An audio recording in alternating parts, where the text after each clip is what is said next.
Hi everyone, welcome you all. So we have learned many things in this chapter, like what is ID Act, what are the harmful impacts of information technology, and yet we are going to discuss for another thing which is more related to hardware components, e-waste, hazards and its management. Right. So what is e-waste? An e-waste is an electronic waste of items which we use in our daily lifestyle, like computers, laptops, DVD players, machines, any instrument which is electric or electrical, right? So let us go through the definition and learn more about it. Electronic waste or e-waste or waste electrical and electronic equipment, also known as WEE and E, electrical and electronic equipment, is the term that describes old end-of-life electronic appliances such as computers, laptops, TV, DVD players, mobile phones, MP3 players, and list is on and on, which have been disposed by their original users, right? So any electric device which is not used by the people or has completed its life cycle and now it is of no use, that comes under this category, and that is called a e-waste. Now e-waste has been categorized into three main categories, that is large household appliances, IT and telecom equipments, and consumer equipments. For example, let's say we talk about a large household appliances. Refrigerator and washing machines represent the large household appliances. PC monitor and laptop represents IT and telecom category. And the last one is TV represents the consumer equipment, right?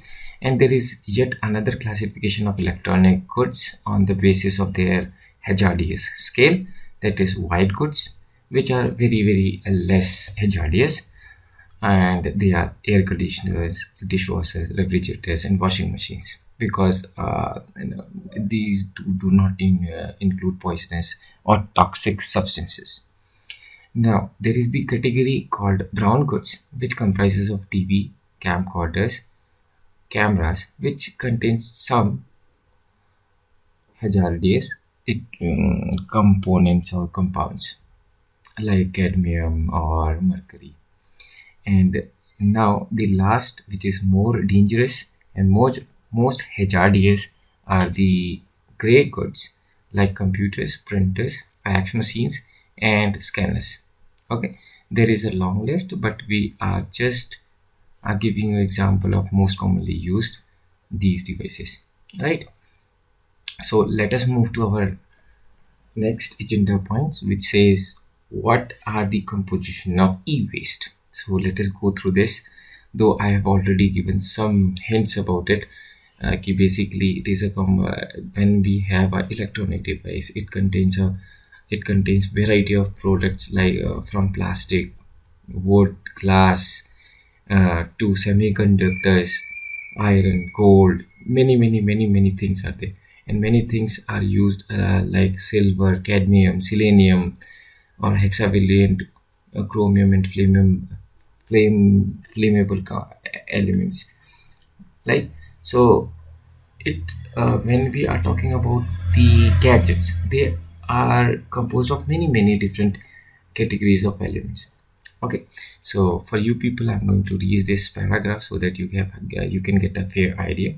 The composition of e-waste is very diverse and differs in product across different categories. It contains more than 1,000 different substances which fall under hazardous and non-hazardous categories. Broadly, it consists of ferrous and non-ferrous metals, plastic, glass, wood, and plywood, printed circuit boards, concentrate and ceramics, rubber, and other items.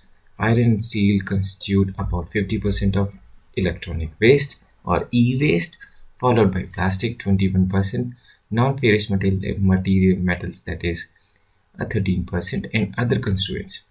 Non-ferrous metal consists of a metal like copper, aluminum, and precious metal. Silver, gold, platinum, palladium, etc. The presence of elements like lead, mercury, arsenic, cadmium, selenium, and hexavalent chromium and flame radiant beyond threshold quantity is e-waste. Classifies them as a hazardous waste. So these are some of the elements which are really very hazardous, which can cause very severe impact to human body and other organisms. So let us see what is the process of disposal of electronic waste. First and most important is dismantling. So basically removing different part of the gadget is called dismantling, right? As in simply we can say that if we take out different element and we can what we can say, we can actually the term is dismantling only. So it is an easy term.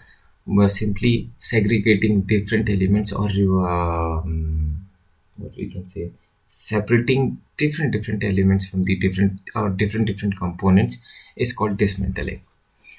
All right. The next is segregation. Segregation of ferrous metals and non-ferrous metals and plastics. Right. This is a separation of a normally done in a shredded process. Okay.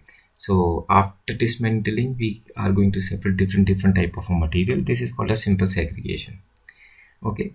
And then that is called, then the next step is refurbishment and reuse. Right.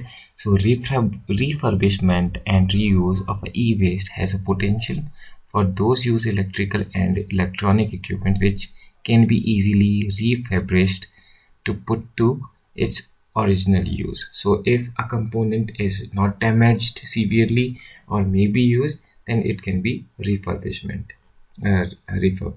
You can see many of the sites which sells refurbished mobiles, right? So the fourth step is recycling or recovery of valuable materials. So when we segregate these ferrous elements, so these ferrous elements goes to electrical furnaces so that they can be reused, and non-ferrous materials are sent to smelting plants so that they can be used, and the precious materials are separated out and different things can be prepared. And the last one is treatment or disposal of dangerous material and waste. So shredded light fraction is disposed of in landfill sites, or sometimes expensive or chlorofluorocarbons CFCs are treated thermally. Printed circuit boards is incinerated or disposed of in underground storage. Mercury is often recycled or disposed of in underground landfills sites. So this is how e-waste can be disposed of by using these different processes. Okay, so now coming to the next agenda point, that is benefit of e-waste recycling. Now obviously when we do recycling, that is a utilization of a waste material, that is already a good thing, and it can save you some money. Okay, apart from this will have a less impact on human body because it is reused. So definitely this also let you to save some land space, because there will be less amount of waste going to these landfills, and ultimately will let you some land, right? And there are other different benefits. Let's go through them one by one. The first is allows the recovery of valuable precious materials or metals. Most consumer electronics contains valuable materials like copper, gold, and zinc, and these can be reutilized or recycled. So obviously, virgin materials are significantly more costly than a recycled material. So you are going to save some serious money when you do recycling. And the next is protects public health and water quality.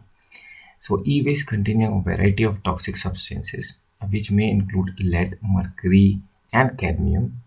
When e-waste is disposed into landfills, these toxins can be released into the atmosphere or leak in through the land and have negative health and environmental effects.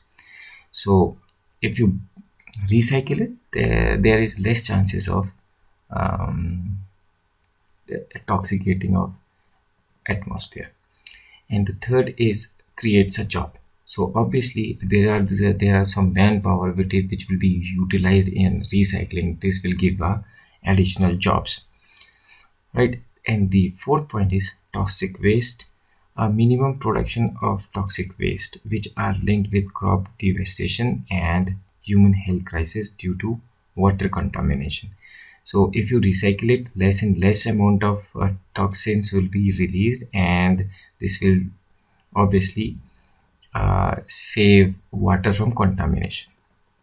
And the fifth one is saves landfill space, which I have already discussed. As e-waste is a growing waste stream, recycling these items will help conserving our landfill space. So this is all about e-waste management, and next day we are going to see what are the health hazards of information technology and computers, right? So till that time, bye bye and have a nice day.